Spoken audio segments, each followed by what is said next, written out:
morning, everyone. I'm Kristi. Noem. I'm the Secretary of the Department of Homeland Security, and we just recently, in the last couple of days, have had one of our own that has been attacked and has been harmed and dangerously by violent criminals that have been run loose here in New York City, but also in this country, as a result of sanctuary city policies and the policies of the Biden administration. I just want you all to know that we have our hearts and our prayers going out with our officer and with his family and his friends, and we'll be lifting him up in prayer for his quick recovery and his healing from this terrible tragedy that has befallen him.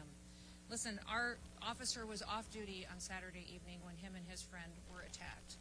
They were attacked by two individuals that were set on robbing them, and thankfully he had his service weapon with him and was able to defend himself and his friend and injured one of those individuals that was trying to do them harm. His quick action speaks to his tenacity and his excellence in training and skill, and because of that, one of the perpetrators was wounded in this interaction and was incarcerated when he came in to get medical treatment. One of the suspected attackers, the one that was injured, his name is Miguel Francisco Mora Nunez, a Dominican national that was entering into this country illegally back in 2023. He was then released back into this country by the Biden administration. Miguel Francisco Mora Nunez is and has a rap sheet that is a mile long. He was arrested. He was charged with grand larceny and also assault. The state of Massachusetts has an active warrant out for him for armed robbery with a firearm. He also has many other charges against him, such as kidnapping and witness intimidation. There's absolutely zero reason that someone who is scum of the earth like this should be running loose on the streets of New York City.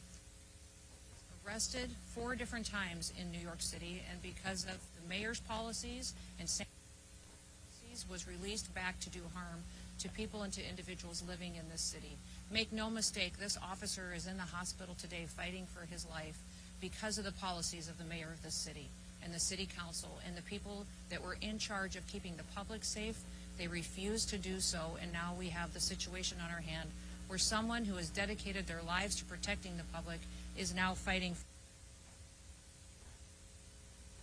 in Sanctuary City and to policies and to change their tactics right now. Their job is to take an oath to protect the public, to out there every single day, provide for each other and to try to live the American dream, and they want to do so safely in their own communities. How many more lives will it take? How many more people have to be hurt and victimized before we have public safety be a #1 priority in some of our largest cities? When I look at what Mayor Adams did to see the families that have suffered because of his policies. We can look across this country at other mayors.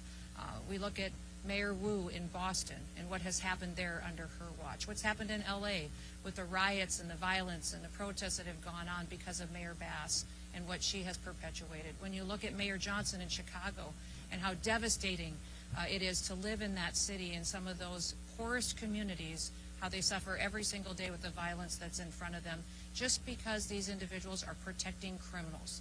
They're protecting criminals who go out and murder, rape, rob. They perpetuate violence on our children. They traffic them and drugs and damage this country every single day under the protection of Sanctuary City and governors who put in place these policies that allow them to perpetuate these crimes with no consequences. What I would say is today, my hope is that this would wake up these individuals and they would recognize that they can't keep letting these dangerous criminals go free. They can't continue to let these individuals be brought in for crimes they're committing against the public and then releasing them right back onto the streets with no consequences whatsoever. Fortunately for us today, our officer survived.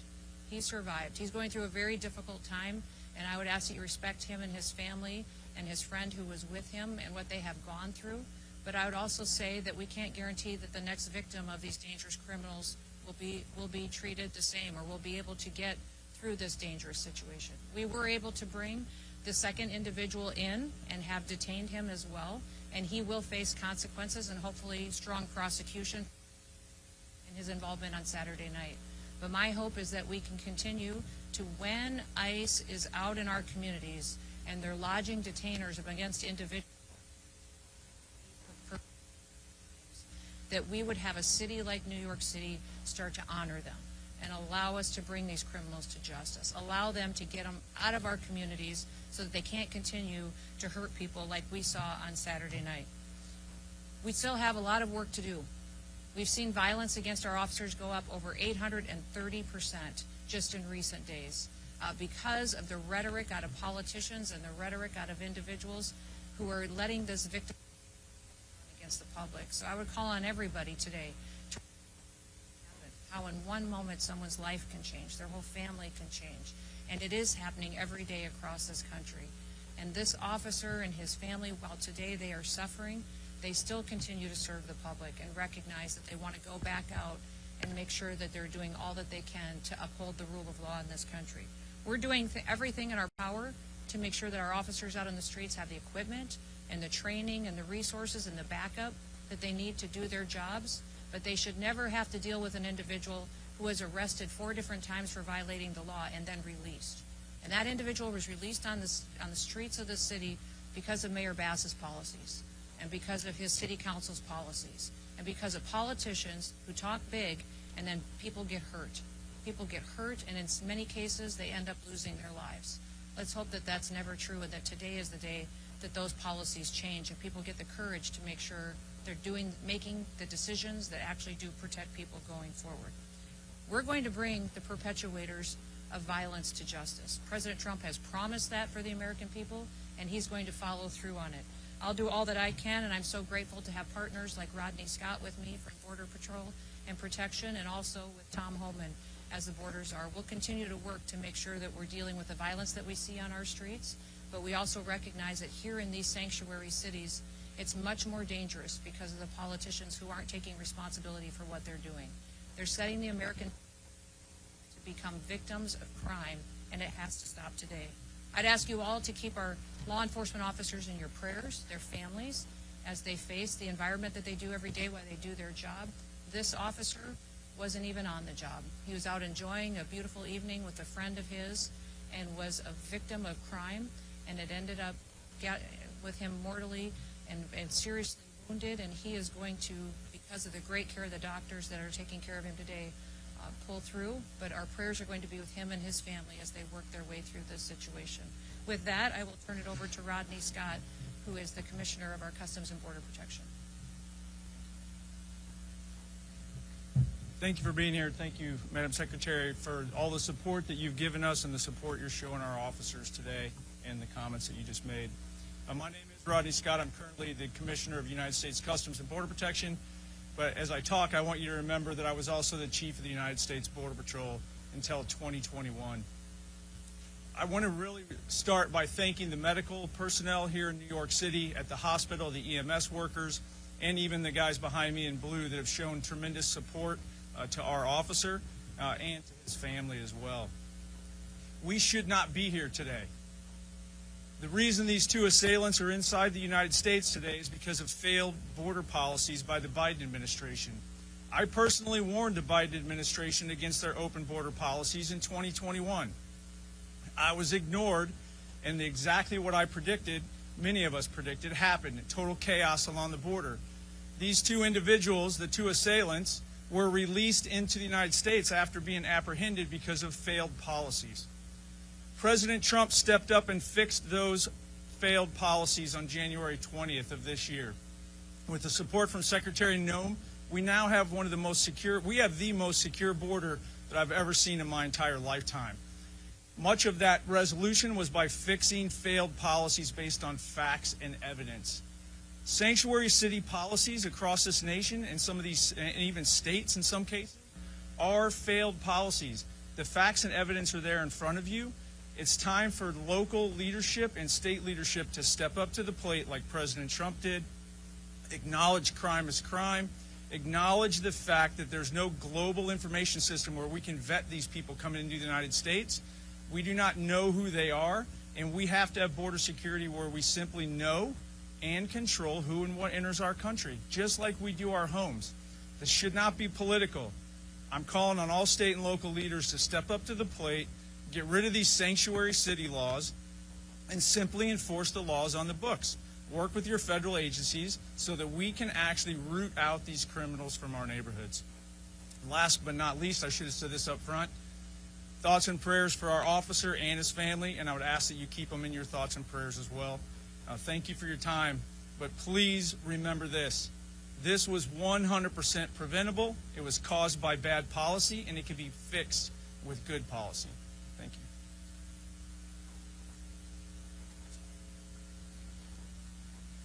I visited the officer last night. Of course, he was heavily sedated, so I didn't have words with him, but I did talk to his family. They're devastated. It's just a shock to the soul when you walk in and see that young man laying there. Secretary said it, Rodney said it, sanctuary cities are sanctuaries for criminals. Hard stop. I've been doing this since 1984. I've never seen a situation where I see it today. New York City, how many times do you want to see NYPD attacked by illegal alien criminals in the city? Now a federal officer. How many citizens in this city have been attacked by illegal aliens in this city? You see the polls. Everybody agrees we should be arresting public safety threat illegal aliens, but you got a city council here that locked this out of Rikers Island. Are you kidding me? So an illegal alien in Rikers Island we can't talk to, we don't have access to. That makes the city unsafe. Every sanctuary city is unsafe. I'll say it again, sanctuary cities are sanctuaries for criminals. And I'm going to work very hard for Secretary Noem to keep President Trump's promise and his commitment several weeks ago that sanctuary cities are now our priority. We're going to flood the zone. You don't want to let us into jail to arrest a bad guy in the safety and security of a jail. You want to release him into the street, which makes it unsafe for the community, makes it unsafe for the officer, makes it unsafe for the alien. Anything can happen on a street arrest. So what we're going to do, we'll have more agents in New York City to look for that bad guy. So sanctuary cities get exactly what they don't want, more agents in the community and more agents in the work site. If we can't arrest a bad guy in the safety and security of the county jail, then we'll arrest him in the community, and we'll arrest him in the jail. And when we arrest him in the community, if he's with others that are in the country illegally, they're coming too. Sanctuary cities are sanctuaries for criminals. President Trump is not going to tolerate it. And I'll work every day with Secretary Noem to make sure we get as many bad guys, illegal aliens out of this country that we can. And I want to say one more thing. I'm sick and tired of reading in the media every day how ICE is not doing what the Trump administration has promised, that we're not arresting criminals, that most of the people we're arresting are not criminals. I look at the numbers every day. The numbers I looked at the other day, 130,000 arrests and 90,000 criminals. Do the math, that's 70%. And who are the others? Others are those who have final orders, who had due process at great taxpayer expense. A federal judge ordered them removed, so ICE's job is to remove them. Who are the rest of the people? National security threats. Under Secretary Noem's leadership, they've arrested several hundred Iranian nationals. National security threats. They may not have a criminal conviction, but they need to be detained. They need to be arrested and taken off the streets of this country. Then I read another story about how most people in ICE detention aren't criminals. Now the story is, how bad of a criminal they have to be. I saw a story the other day. Only 1% of the illegal aliens removed were murderers. Are you kidding me? Being in the country illegally is not illegal anymore? You got to commit a murder to be deported? If you look at ICE detention, I'll say it again. Look at detention. Who's in detention? I looked at the numbers this morning. A majority are criminals, a criminal history. Who are the rest? Final order cases, who a judge ordered removed. The others are expedited removal. By federal statute, demands they be detained. So for the media out there, let's try telling the truth about the men and women of ICE and the men and women of the Border Patrol. I wore that uniform. I was an ICE agent. These are the finest men and women in this country that put their lives on the line every day for this country. I buried Border Patrol agents. I buried ICE agents. Luckily, thank God, we're not burying one today.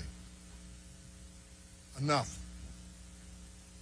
I love the men and women of ICE. I love the men and women of the Border Patrol.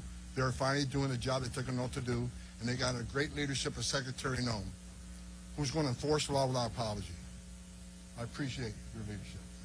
I think it's all.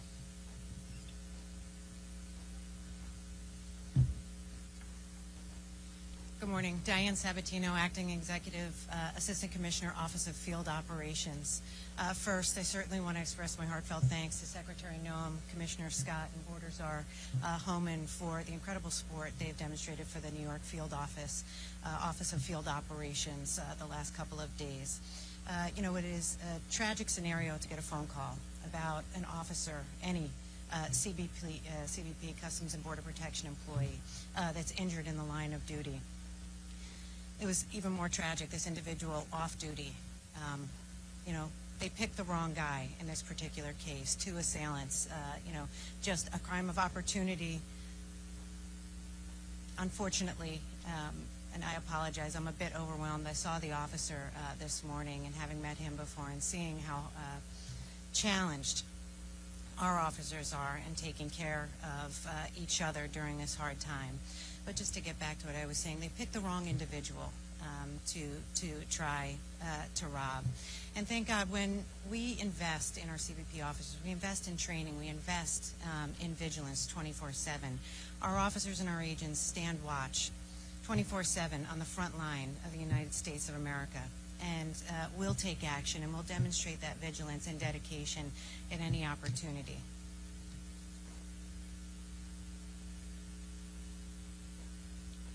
Morning, everyone. My name is Frank Russo. I'm the Director of Field Operations for U.S. Customs and Border Protection in the New York Field Office. We sit on a historical site. This building, One World Trade Center, sits on the very footprint of our old custom house. We were here from 1973 until 9/11. The memorial fountains that sit outside this window remind us of the attacks on 9/11. We have employees who were here for the first attack in 1993. They were here for the attack on 9/11, and they're back again. Our officer who was attacked on Saturday night embodies all the courage and resiliency of all our employees in CBP who are here in the New York Field Office. And our hearts are with him and his family as he recovers. And we ask that you all pray with us for his quick recovery. These acts, as the Secretary, Commissioner, Assistant Commissioner, Mr. Homan mentioned, should not have happened. And we need your help to make sure that they don't happen again. We thank you all for being here. I want to thank the Secretary, Border Czar Homan, Commissioner Scott, Assistant Commissioner Sabatino, and our partners at HSI and ERO for supporting us during these difficult times. Thank you. Again, we want to continue to lift up this family and our officer in our prayers. We're thinking of him, and had the opportunity to visit with them this morning. They're doing well. But they do appreciate the outreach that they've had from the city, from all of the different agencies, the nonprofits that have reached out and have been willing to help them and walk alongside of them. But they also recognize, when I asked them if there was anything that they needed, they said, go after these criminals. One of the things he would have appreciated the most is if you doubled down on these bad guys that perpetuate crimes like these and even use these mopeds to commit their crimes and are well known for using them throughout the city to go out and to rob poor innocent people who are out enjoying an evening on the town with their family members. So we will continue to take that encouragement to go after criminals in this country, and especially those who have perpetuated acts like this that shouldn't be here and should never have been here. I want to remind you that this individual had been arrested 4 different times before this act happened on Saturday night. Arrested and released again and again and again. And what did we think was going to happen from policies like that? When you take a dangerous individual and you allow them to never face any consequences for the acts that they're perpetuating against the public, and then you end up in a situation that could have been prevented. So we're lifting that family up in prayer. We're going to walk alongside them, but also we're going to double down and make sure that these criminal, illegal aliens are not only off our streets, but they're out of our country. And that once again, America can be a country where the rule of law matters, where the laws apply to everyone equally, and never once is an illegal alien put above an American citizen or their safety and their opportunity to have the American dream. So with that, we'll open it up to any questions that you may have. Yes, sir.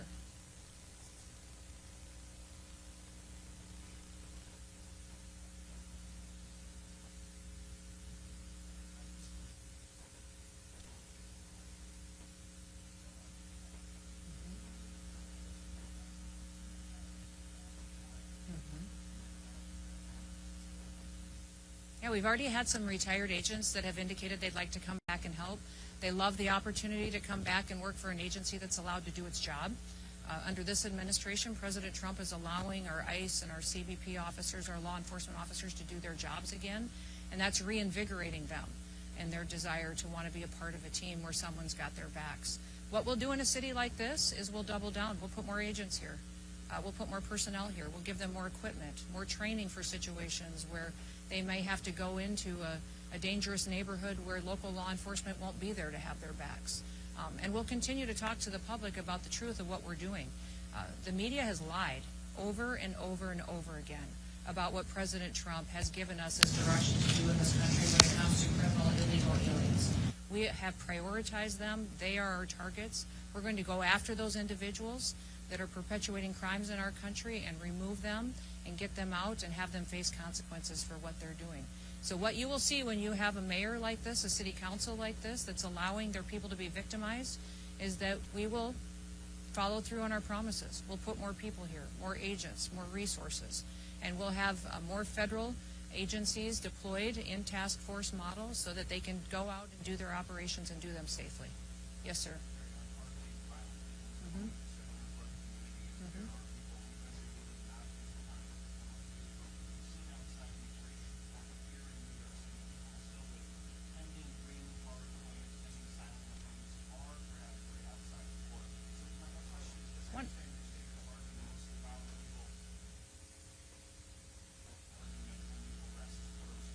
Absolutely not. What we're doing is we're targeting those individuals that are perpetuators of crimes in this country, those who have final removal orders, those who have undergone due process and are needing to be removed from this country. We will do that. The biggest problem we have here in this city is that they don't honor our detainers, is that they're releasing people out of the court system, out of jails, and we have detainers against them, and local law enforcement isn't cooperating with us to honor those so that we can get these individuals off the streets. So we're going to continue to do that work every day, but it would be much safer for law enforcement, much safer for the public, if we could do it in partnership with local law enforcement. And we do that across the country.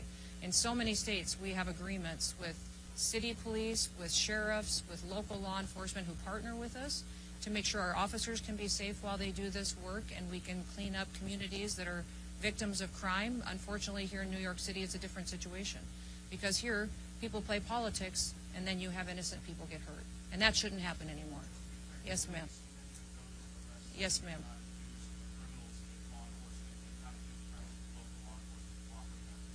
It depends on if you're talking about those who have charges against them, those who have pending charges, those who have final removal orders. Those all continue to be our focus.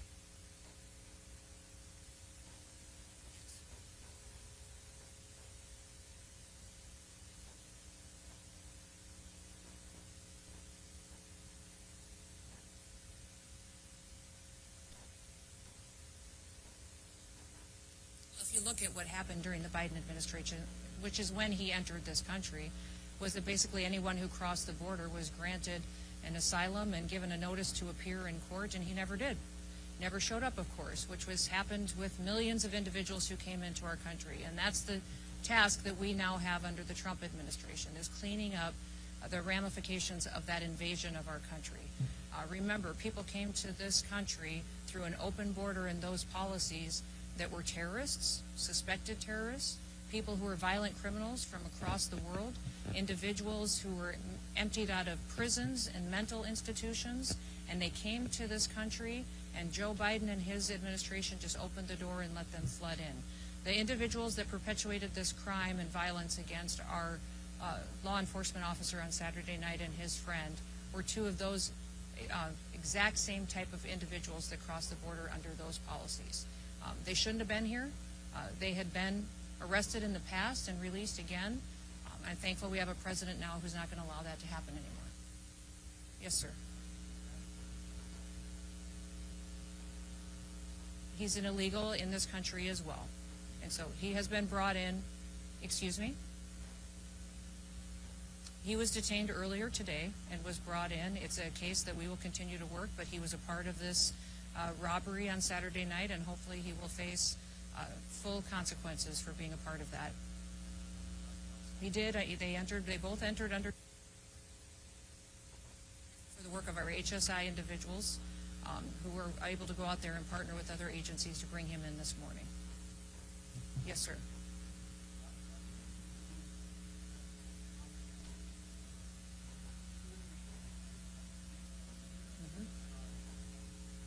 And your city council, yes.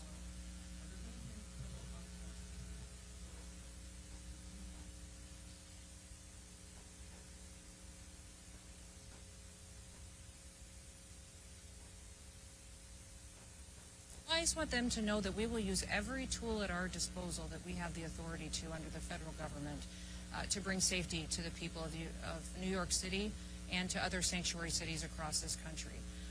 One thing I would encourage the public to do is to continue to speak out for safety, for the ability to walk their kids to school in the morning, for the ability to sleep at home at night safely and not have to worry about violent crime happening right outside of their doorsteps. I've been here in the city several times doing different operations with our ICE officers, with HSI officers. And it's amazing to me how you can be out on the street early in the morning while we're incarcerating many of these individuals who perpetuate violent crimes. And the citizens who live in those neighborhoods walk by us and they say, thank you. Thank you for being here. Thank you for helping us. Nobody would help us, and we've had to live like this for years. Thank you for giving us the chance to be able to walk down our street again without having to worry about who's going to attack us, who might hurt our children, or what might happen to our small business today. That's our mission every day, is to make sure that we're not going to do what Joe Biden did or what these sanctuary politicians do. They decide who has to be a victim and who doesn't be a victim when they pick and choose who they're going to uphold the law against and who they're not going to. And many times their policies have treated illegal criminals better than they have U.S. citizens. It's wrong and it needs to stop. And this situation on Saturday night where our officer was shot and wounded and hurt and is in the ICU right now in the hospital fighting for his life, that had to happen because it shouldn't have happened. It wouldn't have happened if we would have had the right leadership in the city. Yes.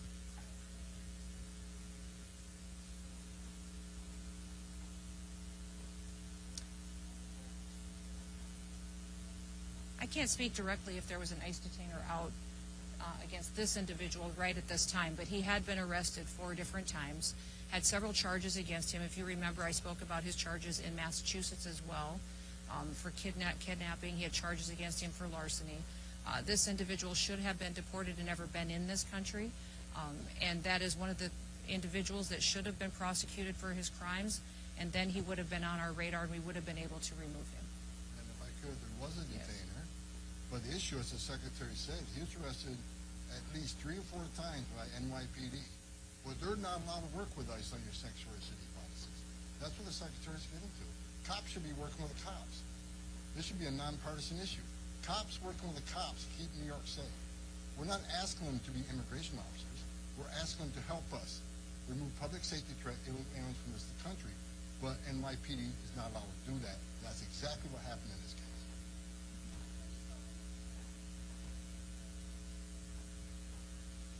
We have spoken with him about the policies before and asked him to change those policies. There's times that the NYPD, and I believe that's still in place, that if one of our officers is in jeopardy, they're still backing us up on that, but not doing operations with us, which does happen in many other cities and other jurisdictions. We wish we had that kind of partnership with Mayor Adams, and I know you guys have got a leadership election in this country, or in this city, that's going to be happening soon. Boy, start looking at the candidates today and see which one is going to start making this city safer. Because you've got a mayor today that could have done better, and maybe he'd have more support today if he'd have put his people first. If you look at Commander Shell of NYPD did an op-ed last night that I read, and I saw him on an interview this morning. He's got 4 decades NYPD. Even he spoke up, said this should never have happened. NYPD should be working with us on criminal aliens.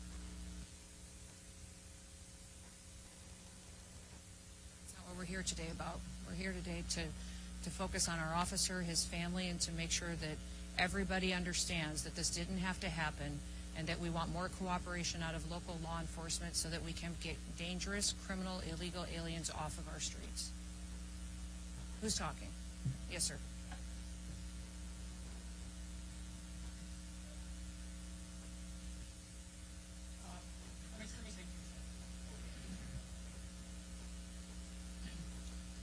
I I want to say two things. First, for the last 36 hours, I've watched the people who work under all of you work tirelessly to bring this case. We are expecting to bring federal charges. The thing that I want to say is the commitment of all of our partners to end gun violence in New York is as strong as it ever has been, and we are going to do that. Okay, one more question. Look at that. All right, we won't. Thank you all. And then please keep our officer and his family in your prayers. Have a good day.